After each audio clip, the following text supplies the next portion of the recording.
Chào mừng quý vị đang đến với bản tin thời sự quốc tế ngày 8 tháng 10 của FBNC với những tin tức nổi bật sau.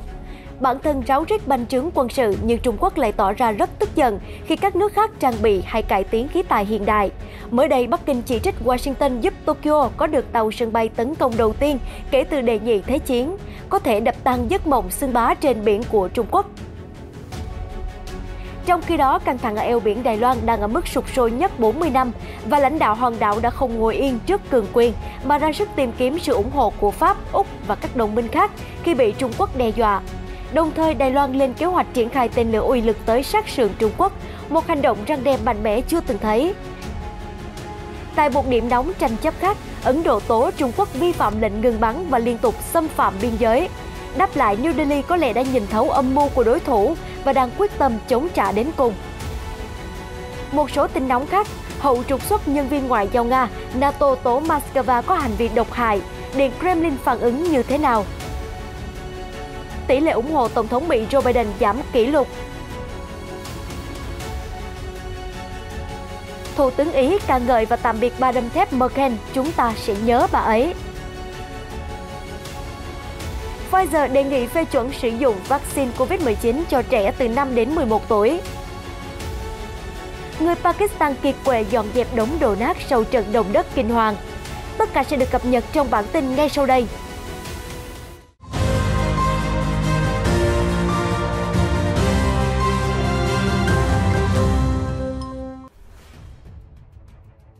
Thời báo Hoàn Cầu, ấn phẩm của chính phủ Trung Quốc vừa đăng đàn chỉ trích Nhật Bản trên thực tế đã lách luật để triển khai tàu sân bay tấn công đầu tiên kể từ sau đệ nhị thế chiến, có nguy cơ đe dọa an ninh khu vực. Hoàn Cầu viết rằng, thông qua việc Nhật Bản mới đây diễn tập thành công, cất cánh và hạ cánh thẳng đứng tiêm kích tàng hình F-35B trên tàu khu trục cải tiến Izumo vào Chủ nhật tuần trước, chiến hạm này đã biến thành tàu chở máy bay tấn công. Bắc Kinh cho rằng Tokyo đã gieo rắc nhiều thảm kịch giao tranh trong quá khứ và giờ đây lại âm thầm muốn sở hữu thứ khí tài đáng gờm phục vụ cho xung đột tiềm tàng trên biển. Trước đó, vào hôm thứ Ba, Bộ Quốc phòng Nhật Bản tuyên bố Thủy quân lục chiến Mỹ đã giúp lực lượng phòng vệ trên biển Nhật Bản thử nghiệm cất hạ cánh tiêm kích F-35B trên tàu Izumo, vốn là tàu sân bay trực thăng có một số điều chỉnh.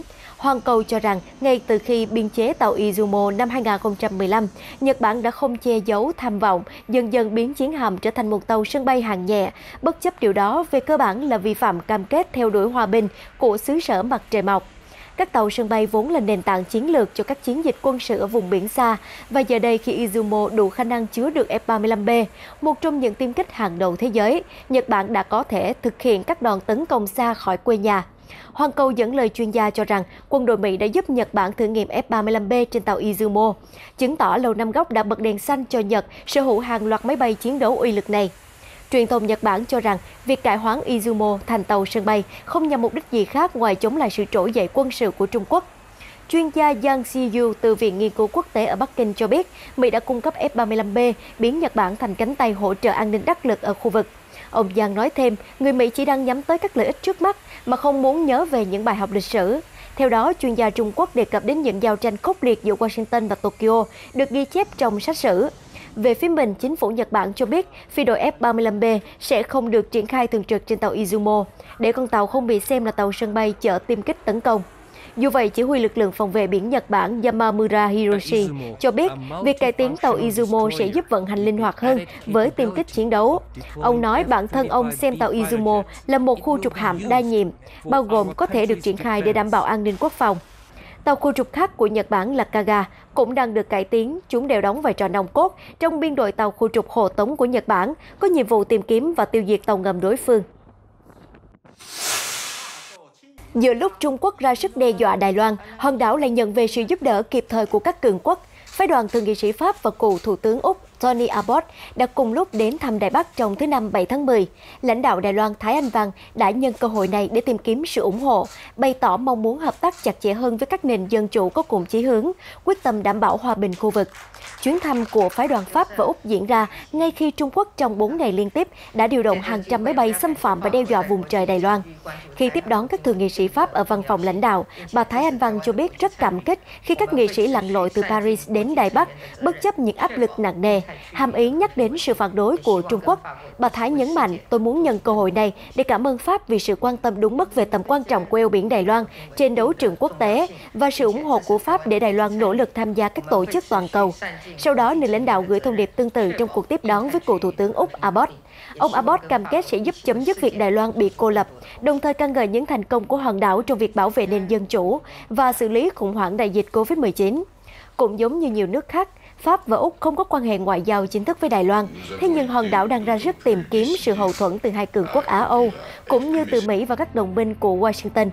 Bất chấp Trung Quốc tuyên bố sẽ thu phục Đài Loan bằng vũ lực nếu cần thiết, chính quyền bà Thái Anh Văn nhiều lần tuyên bố sẽ chiến đấu tới ngày cuối cùng, quyết bảo vệ tự do, dân chủ và cách sống của gần 24 triệu người dân.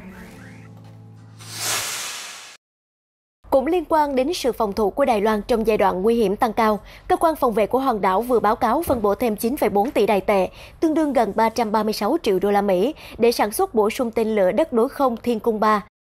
Một số tên lửa này có thể được triển khai đến hòn đảo nhỏ nằm sát Trung Quốc, theo Liberty Times hôm 7 tháng 10 cho biết. Chương trình chế tạo tên lửa Thiên Cung ban đầu có ngân sách 74,8 tỷ Đài tệ, kéo dài từ năm 2015 đến 2024. Thế nhưng sự xâm phạm lên tới mức báo động của dàn chiến đấu cơ Trung Quốc đã buộc Đài Loan phải chạy đua với thời gian, đổ thêm nhiều tiền của để sản xuất loại tên lửa có ý nghĩa là cung bắn trời. Thêm vào đó, Đài Loan lên kế hoạch từ tháng 6 năm 2022 sẽ triển khai tên lửa Thiên Cung đến đảo Dongjin, thuộc quần đảo Mã Tổ. Hòn đảo này chỉ cách thành phố Phúc Châu, tỉnh Phúc Kiến, Trung Quốc chỉ 125 km. Vì vậy, chuyên gia cho rằng việc tập kết tên lửa ở Dongjin không chỉ củng cố hệ thống phòng vệ của Đài Loan mà còn tạo thêm sự răn đe đối với quân đội Trung Quốc. Trong một diễn biến khác, Lập pháp viện Đài Loan dự kiến sẽ thông qua gói ngân sách quân sự 240 tỷ Đài tệ, tức gần 8,6 tỷ đô la Mỹ, để nâng cấp năng lực bảo vệ vùng trời và vùng biển Đài Loan. Việc xem xét bắt đầu từ tháng 11 tới. Sau 17 tháng và 12 vòng đàm phán, căng thẳng biên giới giữa Ấn Độ và Trung Quốc vẫn không có dấu hiệu lắng dịu. Ngược lại, mâu thuẫn ngày càng leo thang. Cả hai cường quốc châu Á đều đang chạy đua bày binh bố trận ở vùng chiến sự.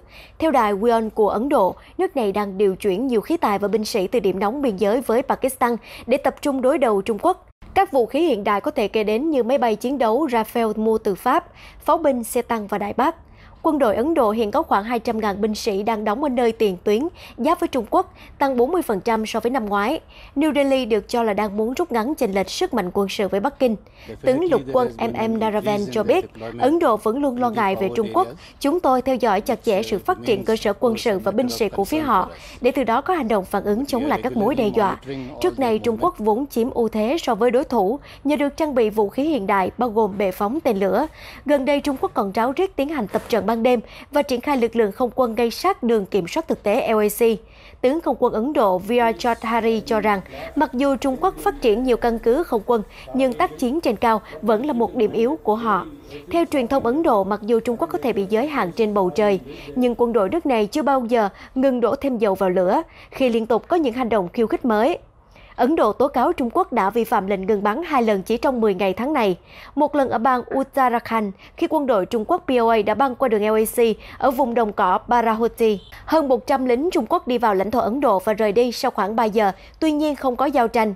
Sắp tới, các tướng lĩnh từ cả hai phía sẽ họp mặt vào tháng này, bắt đầu cuộc đối thoại lần thứ 13 để giảm căng thẳng giao tranh ở biên giới. Đài WION cho rằng Bắc Kinh có thể nhân dịp đàm phán để rút bớt binh sĩ, xoa dịu tình hình căng thẳng trong một thời gian ngắn. Thế nhưng Trung Quốc sẽ không bao giờ từ bỏ dã tâm và không có thái độ tích cực về một hiệp ước hòa bình. Chuyển sang diễn biến ở các điểm nóng khác trên thế giới, gần đây mối quan hệ giữa NATO và Nga lại nảy sinh mâu thuẫn mới khi Tổ chức Hiệp ước Bắc Đại Tây Dương bất ngờ trục xuất 8 nhân viên ngoại giao Nga. Tổng thư ký NATO Jens Stoltenberg hôm 7 tháng 10 cho biết việc trục xuất không liên quan đến một sự kiện đặc biệt nào, nhưng khối liên minh cần hành động chống lại những hành vi độc hại của Moscow. Trước đó, ông Stoltenberg khẳng định 8 nhà ngoại giao bị trục xuất thực chất là gián điệp do Nga cài cắm. Chúng tôi đã ngừng cho phép 8 thành viên phái bộ Nga hoạt động ở NATO vì họ thực chất là gián điệp. Quyết định này không liên quan đến bất kỳ sự kiện cụ thể nào. Quyết định được đưa ra dựa trên thông tin tình báo. Và chúng tôi còn nhận thấy sự gia tăng các hành vi độc hại của Nga không chỉ ở châu Âu và rộng hơn thế. Chúng tôi cần phải có hành động ngăn chặn. Cùng ngày 7 tháng 10, Điện Kremlin khẳng định quyết định trục xuất của NATO đã làm tăng hy vọng bình thường hóa mối quan hệ và nối lại đàm phán giữa Nga với khối liên minh do Mỹ dẫn đầu. NATO đã không nhất quán trong những tuyên bố của mình. Một mặt, họ bày tỏ khát khao muốn bình thường hóa quan hệ với Nga, nhưng hành động lại chứng minh điều ngược lại, trích lời người phát ngôn Điện Kremlin Dmitry Peskov nói với Reuters. Đài Sky News cho rằng 8 nhân viên Nga bị NATO trục xuất có liên quan đến hoạt động ám sát và gián điệp. Năm 2018, khi điệp viên hai mang người Nga Sergei Skripal bị đầu độc ở thành phố Salisbury của Anh, NATO đã lập tức rút lại quyết định bổ nhiệm 7 nhân viên ngoại giao Nga đến khối quân sự này, đồng thời xúc tiến việc trục xuất 3 nhà ngoại giao khác trở về Moscow. Sau đó, Hội đồng Bắc Đại Tây Dương của NATO cũng giảm số lượng thành viên phái bộ Nga từ 30 người xuống còn 10 người như hiện nay. Tỷ lệ ủng hộ Tổng thống Joe Biden tiếp tục giảm sâu sau những thất bại đối ngoại và do không thể thúc đẩy chương trình nghị sự trong nước, thậm chí không nhận được sự ủng hộ mạnh mẽ từ đảng Dân Chủ của mình. Ngoài ra, nhiều cử tri Mỹ cũng không hài lòng với cách xử lý dịch bệnh của nhà lãnh đạo, theo New York Post vừa đưa tin. Cụ thể hơn, một bản thăm dò mới do Đại học Queen's Park công bố hôm thứ Tư vừa qua cho biết chỉ 38% người Mỹ ủng hộ sự lãnh đạo của ông Biden, giảm 42% trong cùng khảo sát cách đây 3 tuần. Trong khi hồi giữa tháng 2, ông Biden vẫn còn giữ tỷ lệ tín nhiệm đạt 50%. Chuyên gia phân tích Tim Malloy của Queen's Park cho rằng suy thoái về niềm tin, nghi ngờ về năng lực lãnh đạo, những thử thách về năng lực nói chung, tất cả yếu tố này đã khiến tỷ lệ ủng hộ Tổng thống Biden giảm nhanh chưa từng thấy kể từ khi nhậm chức. Khảo sát còn cho thấy sự thất vọng của người Mỹ về cách xử lý COVID-19 của chính quyền ông Biden. Tỷ lệ ủng hộ chính sách chống dịch hiện đạt mức 48%, giảm so với mức 65% hồi cuối tháng 5. Trong khi đó, tỷ lệ phản đối tăng tới 50% từ mức 30% vào cuối tháng 5. Ông Biden cũng giảm điểm phần trăm ủng hộ về vấn đề vực dậy kinh tế, chính sách đối ngoại và thuế. Cuộc khảo sát lấy mẫu khoa học đối với 1.326 người Mỹ trưởng thành trên toàn quốc từ ngày 1 đến ngày 4 tháng 10. Mức sai số là cộng trừ 2,7 điểm phần trăm. Thủ tướng Ý Mario Draghi hôm 7 tháng 10 đã dành lời khen có cánh cho Thủ tướng Đức Angela Merkel khi bà đang bước vào những ngày làm việc cuối cùng. Bà đầm thép vừa có chuyến công du cuối cùng đến nhiều nước châu Âu trước khi từ nhiệm. Thủ tướng Draghi khẳng định bà Merkel là nhà vô địch khi đấu tranh cho chủ nghĩa đa phương, giữa lúc nhiều quốc gia ủng hộ chủ nghĩa bảo hộ và chủ nghĩa biệt lập. Bà ấy đã dũng cảm bảo vệ giá trị của các nền dân chủ cởi mở. Trong giai đoạn khủng hoảng ở Syria và Ukraine, bà ấy là một tấm gương cho những phụ nữ trẻ muốn dấn thân vào sự nghiệp chính trị. Bà ấy định hình vai trò của nước Đức tại châu Âu. Chúng ta sẽ nhớ bà ấy, và tôi tin chắc chúng ta sẽ có cơ hội gặp lại bà Merkel nhiều lần nữa ở Ý. Có lẽ là những chuyến đi thư giãn xét trên tình yêu của bà dành cho đất nước của chúng ta. Trước đó, vào sáng 7 tháng 10, Thủ tướng Đức đã gặp Giáo hoàng Francis, người vào tháng trước đã khẳng định trên đài phát thanh Tây Ban Nha rằng bà Merkel là một trong những chính trị gia vĩ đại nhất thế giới. Rơi nhiệm sở, sau 16 năm dẫn dắt nước Đức và châu Âu, bà đầm thép Angela Merkel để lại khoảng trống quyền lực khó lấp đầy. Ai sẽ lãnh đạo EU? Ai sẽ là người trọng tài khôn ngoan lèo lái khối này giữa những cuộc đối đầu không khoan nhượng giữa Mỹ và Trung Quốc? Đó là những câu hỏi hóc búa mà các nhà lãnh đạo EU phải tìm lời giải phù hợp. Là Thủ tướng Đức qua 4 nhiệm kỳ Tổng thống Mỹ, bà Merkel vẫn giữ cam kết với Liên minh Đại Tây Dương, ngay cả khi mối quan hệ trở nên đặc biệt căng thẳng dưới thời Tổng thống Donald Trump. Nhưng ở tuổi 67, Thủ tướng Merkel cho rằng đã đến lúc bà dừng lại. Tôi cũng muốn viết lách, trò chuyện hay leo núi chứ. Tôi cũng muốn ở nhà, cũng thích du lịch khắp thế giới nữa. Trích lời bà Merkel chia sẻ vào cuối tháng 9 vừa qua. Hãng dược Pfizer và đối tác BioNTech hôm thứ Năm cho biết họ đã nộp đơn lên Cục Quản lý Thực phẩm và Dược phẩm Hoa Kỳ FDA để được phê duyệt sử dụng khẩn cấp vaccine ngừa COVID-19 cho trẻ em từ 5 đến 11 tuổi. Nếu được phê chuẩn, vaccine Pfizer-BioNTech sẽ là vaccine ngừa COVID-19 đầu tiên được dùng cho trẻ em Mỹ. Trước đó, vaccine của hãng đã được FDA phê chuẩn toàn diện để sử dụng cho đối tượng từ 16 tuổi trở lên và được dùng khẩn cấp cho đối tượng từ 12 đến 15 tuổi. Lá đơn của Pfizer-BioNTech gửi lên cơ quan FDA trong bối cảnh năm học mới đã bắt đầu và tỷ lệ lây nhiễm trong trẻ em đang tăng lên. Hồi tháng 8, có gần 30.000 trẻ em Mỹ phải nhập viện do nhiễm virus, theo New York Times ghi nhận là mức cao kỷ lục. Trước đó, thử nghiệm lâm sàng của Pfizer-BioNTech đối với trẻ em từ 5 đến 11 tuổi đã sử dụng vaccine có liều lượng bằng 1/3 so với vaccine cho người từ 12 tuổi trở lên. Hai công ty phát hiện khi trẻ em được tiêm 2 liều cách nhau 3 tuần, các em sẽ có phản ứng kháng thể tương đương với người từ 16 đến 26 tuổi. FDA dự kiến sẽ xem xét nhanh lá đơn yêu cầu phê duyệt của Pfizer-BioNTech. Cuộc họp xem xét dự kiến diễn ra hôm 26 tháng 10. Quyết định sẽ có sau đó vài ngày hoặc trễ nhất là cuối tháng 11, theo tờ Times cho hay.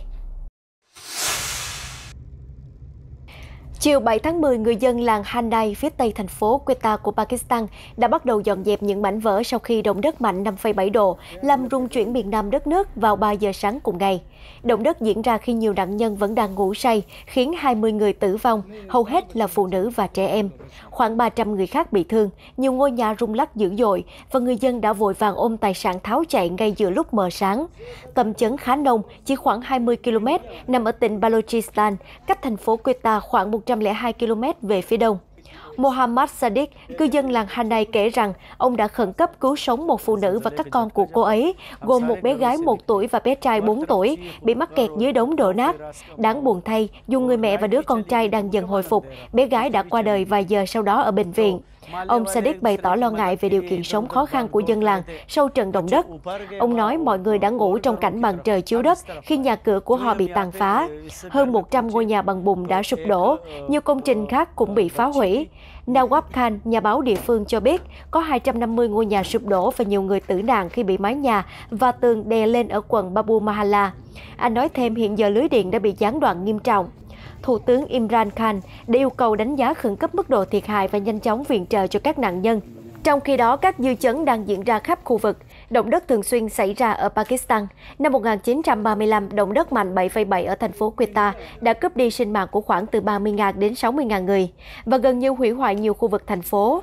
Đến năm 2006, khoảng 73.000 người thiệt mạng trong vụ động đất mạnh 7,6 độ ở vị trí cách thủ đô Islamabad gần 100 km. Tin tức vừa rồi cũng đã kết thúc bản tin thời sự quốc tế hôm nay. Cảm ơn sự quan tâm của quý vị. Hãy đăng ký kênh để cập nhật những diễn biến mới nhất trong các bản tin tiếp theo của FBNC. Xin chào và hẹn gặp lại!